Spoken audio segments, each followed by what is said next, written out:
گهدارین هیجا. ام نهاج پارێزنامەیە رێبەرێگەلی کورد عەبدوڵڵا ئۆجەلان یا بناوێ مانیفەستۆیا جواکە دەموکراتیک بەشێکێ دووەشینن. ام تەودە گهداری بکن.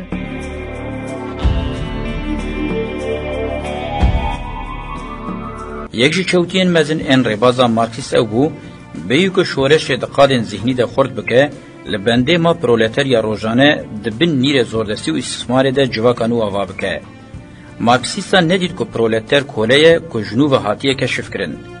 Ew jî bi gotina beradayî ya weke karkerê azad xapiyane. Tevî masiyên din encama vê jî tê zanîn. Naxwe tevî destketiyên zanistî yên mirovatiyê ku divê em maneyê bidin wan zihniyeta me divê çawa be. Ji bo em bersiveke zelal bidin vê pirsê divê em objektivîte û subjektivîteyê hûr û kûr deşîfre bikin. Ji ber ku her du zihniyet jî di encamê de li heman bên derê ne. Ya yekemîn objektivîte weke ku gelek caran tê îddia kirin, îfadeya qanûnên civak û xwezayê nîne. Eger mirov hay jî hebe û hûr û kûr li ser biponije, mirovê bibîne qanûna objektivîteyê ji bivêja berê gotina Xwedê tê û şêwazê wê yê modern îfade dike. Di vê objektivîteyê de her tim deng di ser civak û xwezayê re holan didin. Eger em hinekî di mijarê veçirînin û ji hev bijenînin, em ê fêm bikin ku ev deng ji ber serdestiya îstismarkar û zordar tê. Zihnê objektif û pergala dengan dibihîse, alaqeya wan ji nêz ve bi sîstemên şaristaniyê re heye. Ji aliyê van sîsteman ve hatine terbiye kirin û guh aşînayî wan kirine. Ji objeyan agahiyên nû bêne girtin jî ev yekser bi ser hin deverên sîstemê ve dibin. Her cara tiştekî nû tê dîtin, xwediyên sîstema teknîka wan berê yan jî paşê bi hezaran ben û qeydî bi sîstemê ve girêdin. Eger di berevaciyê wê de israr were kirin, weke gelek mînakên di dîrokê de hatine dîtin, ji Adem heta İbrahim, ji Manî heta Hallacê Mansûr, ji Saint Paul heta Gordon Bruno wê li xezeba xwedayên sîstemê rastbên. Ji ber ku objektivîte nêzî rastî û edaletê ye, dibe ku bi hezaran dijminê wê çê bibin. Eger objektivîte bi rastî fêmkirin û çavê dil be, tiştekî pir giranbiha ye. Wexta bi nirxa jiyana azad ve girê bide mirov digîne zanatiyeke rastî. Lê ji bo vê jî divê mirov têkoşeriya fikrê ya mîna Hallacê Mansûr û Bruno li ber çav bigire. Di çarşoveya qanûnên zanistî de divê mirov bi hostayî zanibe du encaman ji objektivîteyê bigire. Berxwedan û hewdaneke mezin jê re divê, ji bo ku mirov bizanibe kîjan encama rastiyê û ya din jî encama sîstema hakim a li ser kar e. Şêwazê fikra objektif ku zêdetir encama fikra analîtîk e, eger bi şêwazê fikra hissî ya kêliyan a çavkaniyê wê mejiyê hissiye neyê girêdan, di dîrokê de wê rola dînozorên duyemîn bilîse. Cenawirê bombeya atomê çêkir, versiyona nû ya Leviathanê berê ye ku bi fikra analîtîk a modernîteya kapitalîst hatiye tejwîz kirin. Tabloya neyênî ya em behsa wê dikin, berpirsyarê wê ev versiyona nû ye. Em kengî Xudayê bêmaske yê bi şiklê dewleta netewe lê bikolin, em ê ji nêz ve baş bibînin ka fikra analîtîk a objektif dikare çi bike. Subjektivîzma li alî dijber ê objektivîzmê cih digire, di wê îddayê de ye ku mirov dikare bi guhdarîkirina li xwe û spekulasyonên bê obje bigîşe rastiyê. Ev şêweyekî eflatûnî ye. Wexta bi serê xwe bimîne, weke objektivîzmê aliyê wê ye di fikrê de sabit û dixape derdikeve holê. Ango, rastî bi qasî ku tê derxistin û tê hiskirin rastiye. Bi aliyekî xwe yê din dikare xwe bigîne fikra mewcudiyetê. Qebûl dike ku mirov xwe bi xwe afrandiye. Tevî ku li ser navê wê gelek ekolên fikrê avabûne jî, ji bo ku di nava sîstemê de cih bigire weke objektivîzmê paş ve nemaye. Ji ber ku di têgîştina li civak û xwezayê de ketiye subjektivîzmê, dibe hêzeke xwe ji bo mirov ber bi ferdperestiyê ve be. Têgîştina ferdê modernîteyê dike egoîst, têkiliya xwe ji nêz ve bi subjektivîzmê re heye. Ji ber ku ev yek li şûna ez a rast ber bi ez-eziyê ve dibe, weke motivasyona bingehîn a diçe civaka bi tenê dixwe têdîtin.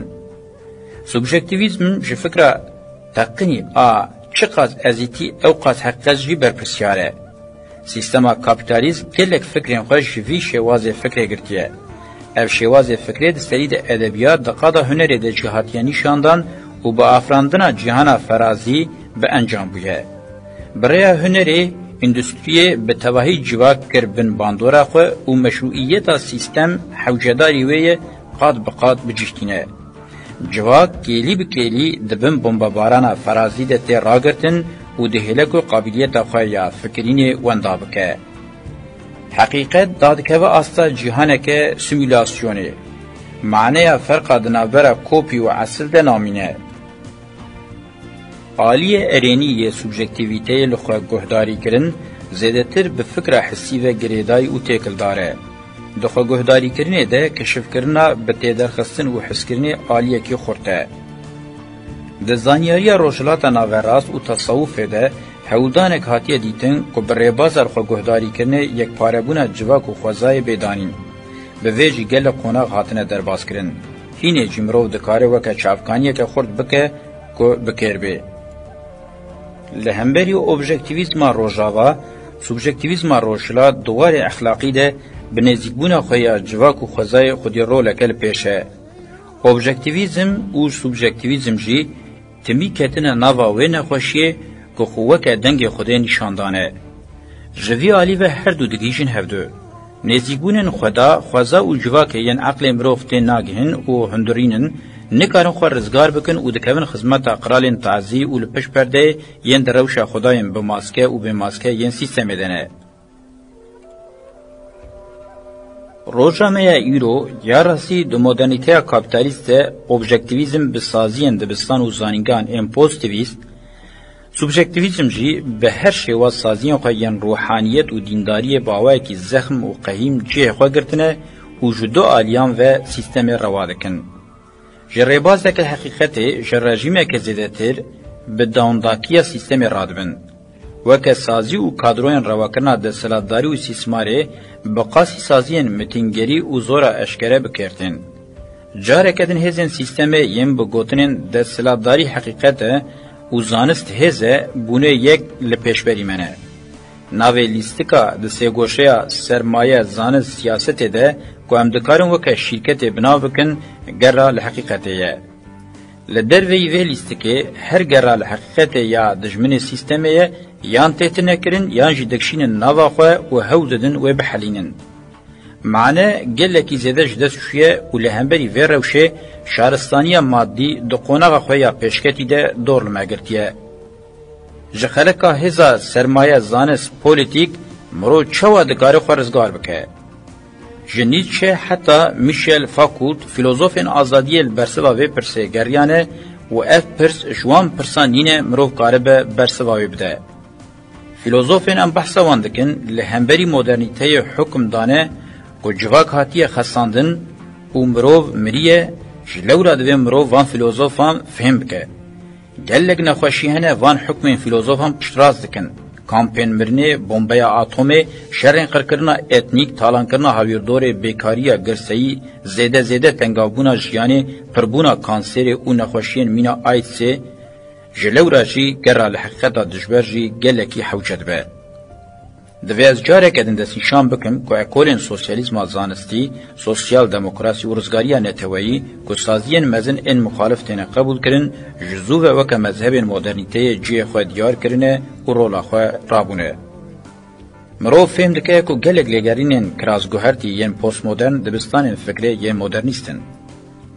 Sîstem dema digihîjin herî serî îdî dest pê dikin serberjêr diçin û ji hev dikevin. Salên 1907 pêvajoya serberjêrçûna modernîteya kapitalîst îfade dike. Di vê demê de duwarê rêbazê de ji pêş çav dikeve û parçebûyîn dikeve rojevê. Fikra ekolojîk, ekolên femînîst, tevgerên etnîk çandî bi vê pêvajo re eleqedar dikevin dewrê. Parçebûna rêbaza zanistî hişt ku hebûna dinyayên din û nirxa şîroveya azad derkevin holê. Mirov dikare vê pêvajoyê weke dema kaotîk jî binav bike û pir giring e mirov vê demê bi têgîştineke dewlemend qebûl bike û dîsa wê weke berxwedana komên xwedî zihniyetên cihê yên li gorî rastiya xwe li dijî kulmozên desthilatdariyê radibin bibîne. Dema dîrokî duwarê hûnandina rêbazên cihê yên nû û heqîqetan de berdar e, bi vê tespîtê mirov dikare bibêje احتمال که جواک دا اصلا کماند جنوب وره آوا کرن زیده تره. جوازیفین روزانه یم پراتیکن که توپیاین آزادی و کویه با آوایی که برچاو دناو جواک ده بین آوا کرن. یا لور حوچه دکه نرخ ریا مرو دای برخواه و هزا ایراده آزادیه. ام بحثا ویده دکن که عشق حقیقت نزی جیان آزاد به. گوتنا ما اوه حقیقت عشق جیان آزاده. وی وقتی هم وکر ریباز و همش رژیم حقیقت ام به عشق به پی جیان آزاد نکوین ام نکارم خواب بگینن زانین حوجداری ما پیهیه نجی ام دکارم پیشنگ نو و دنیا خویا جواکی آواب کن. ده چارچوی وان تصورین خوده ام جنیز و لمجار زانین و پیشنگی بنیرن. ام برد کرنا ین بریا باکون و دسکارتس دست به لیکولین و لیگرنا خواب کن. پشتی که مدوالیتین اوبژه سوبژه و روح و بدن رد کرن، جهر آلی و لجه کمرو که دست بیگ انسان بخه بنگاه داباشه. امنه بحثا دنیا که مرو دناونده ده و نجی بحثا نزیکاتیه که همانیست کن. ام بحثا راستین که دمرو ده گیشتین هفته کن. یک وکه کفره بنگهین این ماده اتم هم دوار هجماره و همشی دوار ریزبونه ده با آوائی که هری دولمند هیا و گیشتی هیا. دو مروف ده جیهانا بیولوژیک ده جه حیوان و نباتان همیان زیده تر خودی آوانتاجا تمثیلیته هیا. سه شیوین هری پیشکتی ین جیانا جواکی آوا کرنه. 4 جیهانا که ذهنی یا گلک نرم و آزاد تمثیل دکه. 5 دکار متافیزیک بشی. اف خصلت و تایبتمندین ام بحثا واندکن مرو دکاره دزک هفده و یک پاره همان دمه لجم انسان ببینه. دوی واریده چافکانیه که ندیتیه. با آوائه که یک پاره فهم کرنا و چافکانیه ده همان دمه ده فهم کرنا گردونا پیک هاتی یا تیزانینه. بکیمانی خودیوه قیمته یه کجبو فهم کرنه دست پیکه که راسته. پیشی وکه کفرین اتم جه پیکاتی تکلین زندگین دنابرا اتمان و نوا اتم ده هری باش دمرو ده تینه تشخیص کرن. باوای کیدن ممکنه مرو وکه ماده که ریزبوی یا دفکره وره تصور کرن. بگومان به تصوره امرو به تواهی جو ماده پیکاتی نحسبینن و ماده چی جو حسا زندگیه بیپار نابینن. ماده لگوری خودی حسا زندگیه مروجی جو کمبونا و ماده ویدتر خودی معنی که بگومان به وی آوایی معنی داین هودانه که دجواره. دوی مرو دوی تیگیشتنه دل چافکانی متافیزیک بگره. جبو تیگیشتنه ام بشوازه کی نرم و قایشو که یه بسینور دپونجن هیا که او یک جو دوالیته ماده و معنی ببهره. هیا که هلما هری مریه عشقه مرو دوی دوالیته ده ببینه.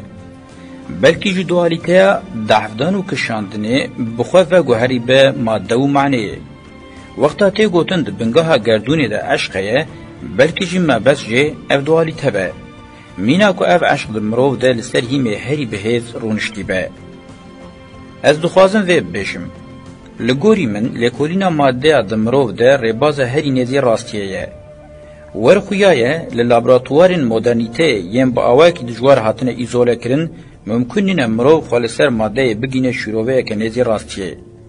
جخواه ده فیزیکا کوانتوم ده تکلیه دنابره یا چاو لسر و چاودر ده قطر ناده پیوانه. چاودر دکاره ماده بگوهرینه یا چاو لسر جید شرد و مرجن لابراتواری ده دکاره خوش چاودر ود زر رزگار بکه. وی وقتی فهم کرنه که راست تنه به چاودری و چاوی هندوری ممکن ده. جخواه جمروف چیتر لابراتوار نابه. به وی ربازه دموکریتوس کاری بو اتم کشف بکه و رباز رازشی پر جمیج و دست نشان کربو. ام نابیجن لابراتوار بکیره. ام دبیجن جه پرنسیبم بنگهین ده چاودری هندورین اوخا گوهداری کرنه ده.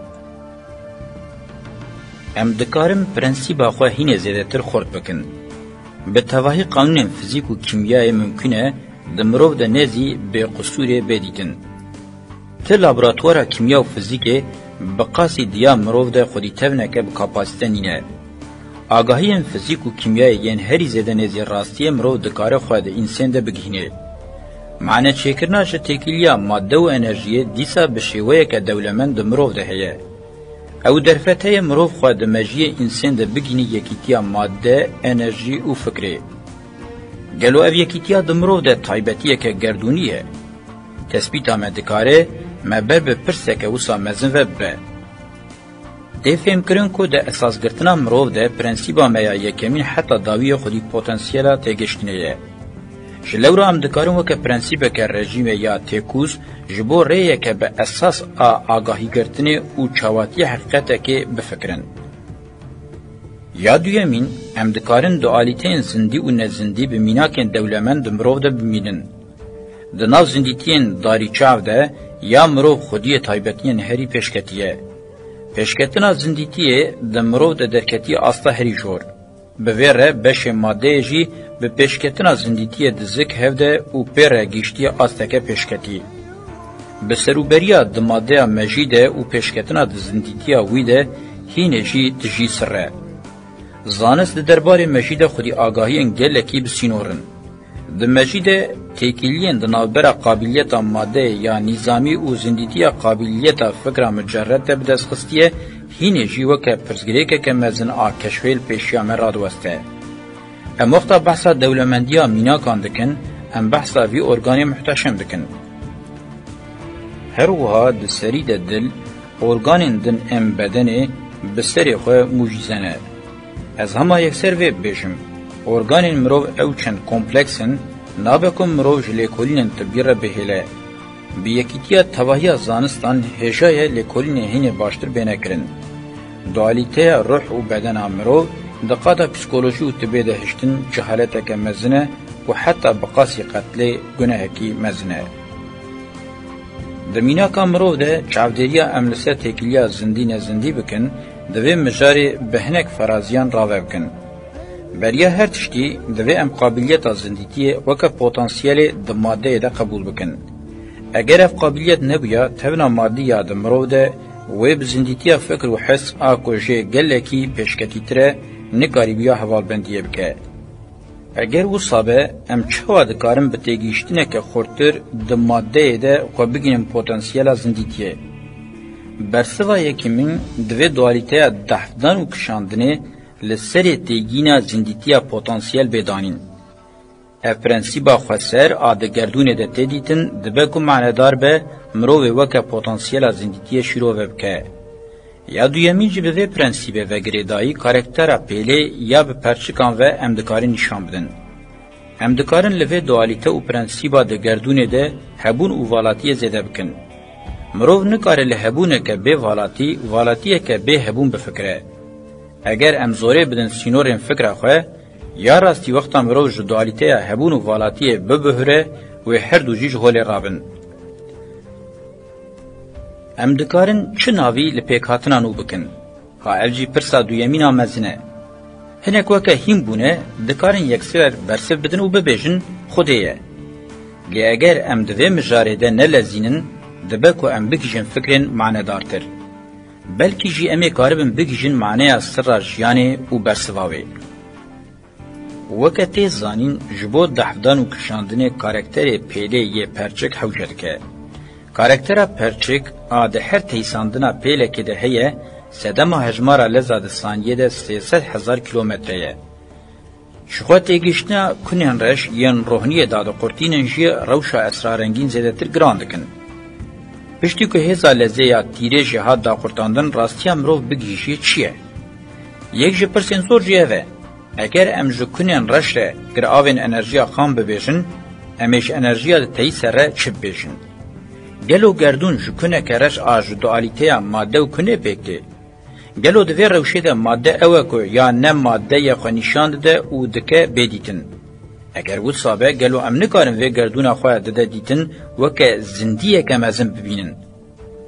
گلو ده جیانی ده دوالیته همو وی دوالیته گردون ببیر دخینن. هنک حس کرن، نفرت، قنجی، خرابی، خوشکی، کریتی، راست چو دبکو او خونیشاندانا وی گردونه بن. مروف دکاره پرسام به سروبن بکه. لی اگر ام به پرسین زانستا امپیر دلبکن و ناز دکن مشغول ببن، دبکو هینه زیدتر مهم بکن و بکر بین. به دلیل ام پشتراس بویه ماده انرژی شتیای یا کتیه سر هوه. هفکشه نافدار آینشتین تیزانین. تی گوتن دنافبرا مروو مروی و مروو زندی ده فرقا گرانی انرژی یا 18 گرام هیه.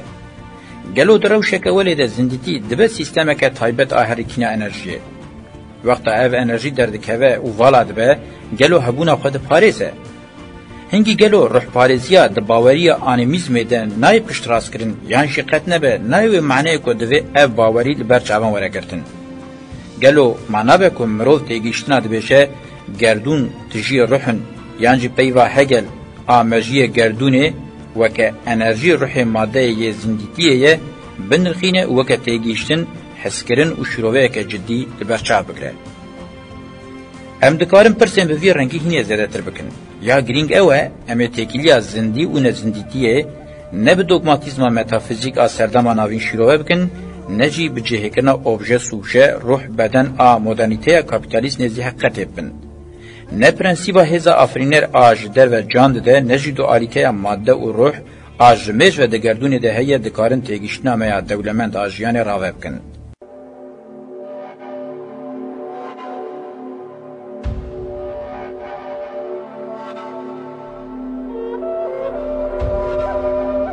گهدارên hêja me guhdariya beşek ji parêznameya rêberêgelê Kurd Abdullah Öcalan kir.